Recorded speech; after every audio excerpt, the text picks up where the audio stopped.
We've got a broadcast game up at Werribee this weekend, but something tells me a lot of people will be looking at the scores between the Hawks and the Devils. We've got the two Bennetts.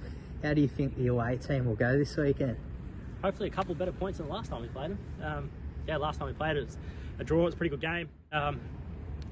We felt like we were on top in the first half last time, and then third quarter they got the game right on their terms and hit the scoreboard quite a bit in that third quarter, and then in the last quarter we were able to get a few shots on goal late, but unfortunately we missed, and it was a draw. But we've been playing okay the last few weeks, but we've certainly got things we've got to work on, but hopefully we'll go all right. And just in the lead up to this week's game, I guess what was the talk amongst the players just reviewing the footage tonight? Yeah, so we sort of spoke about for the first half, we're pretty happy with the first half.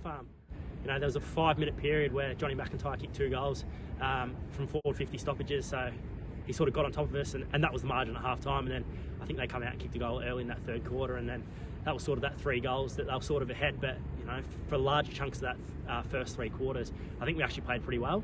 And then sort of 12-minute mark of the last quarter, they sort of broke the game open a little bit. But I was pretty proud of our boys' effort. We've asked a few blokes to do a few different roles, and Jaden Keeley led from the front with his tackle game and got right up into the contest and put a lot of pressure on. So look, for what we're asking the boys to do against probably a team that I think will be there on grand final day, I actually think we've done pretty well. Yeah, brilliant. So all focus now on the Hawks. Obviously, Joel, you had the injury that day, which we've been trying to keep track of. I guess I'll ask you now, how are you looking physically?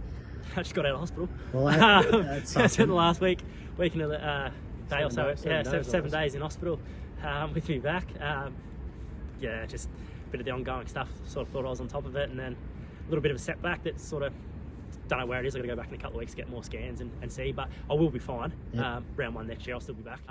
But it's just sort of a little bit of nerve damage and stuff like that we sort of got to keep track of and see where it's at. There was a bit of swelling that they couldn't actually see right inside, so sort of got to wait for that to go down, and then 2 weeks time I'll get another scan and hopefully reassess from there. But I'm feeling all right, but a little bit of a setback, but we'll be right. Well, Toby, that's where I got to ask, how much has your brother's injury probably fueled your own performance as acting captain or as not acting anymore, mate? He's got full-time captain. He actually asked me the morning that we played Inverleigh if he can pass it on now, and I said no because he's the best to do it. And then after the game I messaged him and said you might have got your win.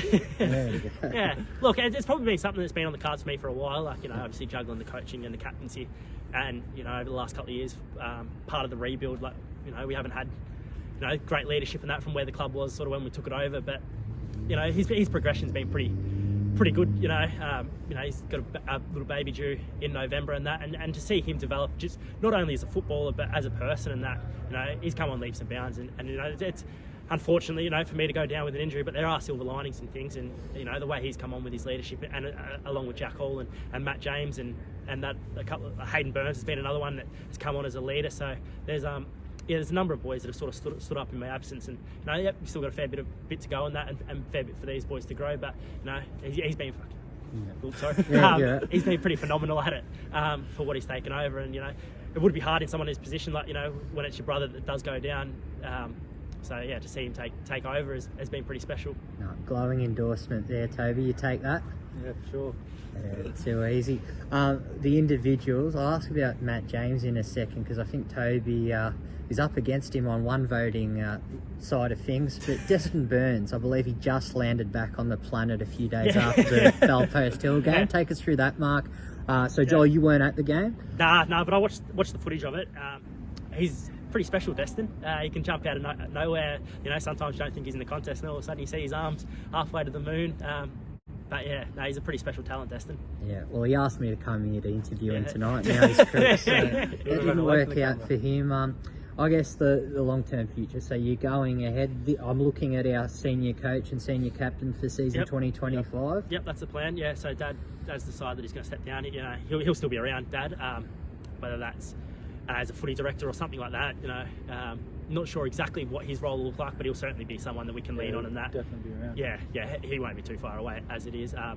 But I think he just sort of sees the progression of the club. Done a phenomenal job over the last few years. I don't reckon anyone else in the world would have been able to do what he's done with the club. We're pretty much here because of what he's done. So The Corio legend through and through, 100%. Daz. Another great man of the club, your president. We didn't see him on the weekend. Quick health update there. Yeah, so I'm pretty sure he's just got out of ICU. Yeah, it's been a bit of a nightmare 2024, to be honest, for the club.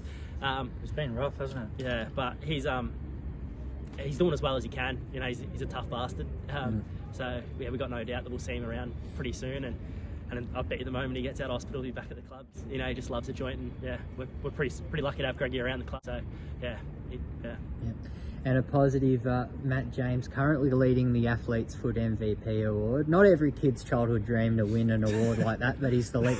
How do you think he'll go the last 3 rounds? And do you think the bloke to your right might take a few votes off? Yeah, look, to be honest, like Matt's sort of still feel sorry in a bit for Matt for what we got into the club. You know, we're hoping to build a pretty nice dynamic between me and him, and we've been robbed of that a little bit with me being out of the side. But to Matt's credit, he's been a pretty good leader for us.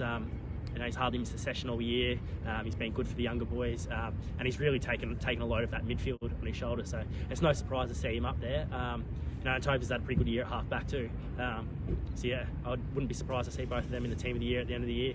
I know all that stuff's going around, but yeah, they've both had phenomenal seasons. And you know, if they end up 2nd and 3rd or 3rd and 4th in that leaderboard or whatever, it's probably a good sign that we've got 2 pretty good players up there. So whether one of them wins it or not, it's not the be all and end all. But yeah, we're pretty lucky to have 2 leaders at a club like that. Well, look, massive game against the Hawks, guys. Wish you guys all the best, and I think if you get the win, it'll be the first win you've had over them since Macca was coaching in 2013. So I'm not too sure if you guys are even in high school back then. Mate, we're trying to break a few droughts. There's a few of them around. That's it. No, you're doing a great job, both of you.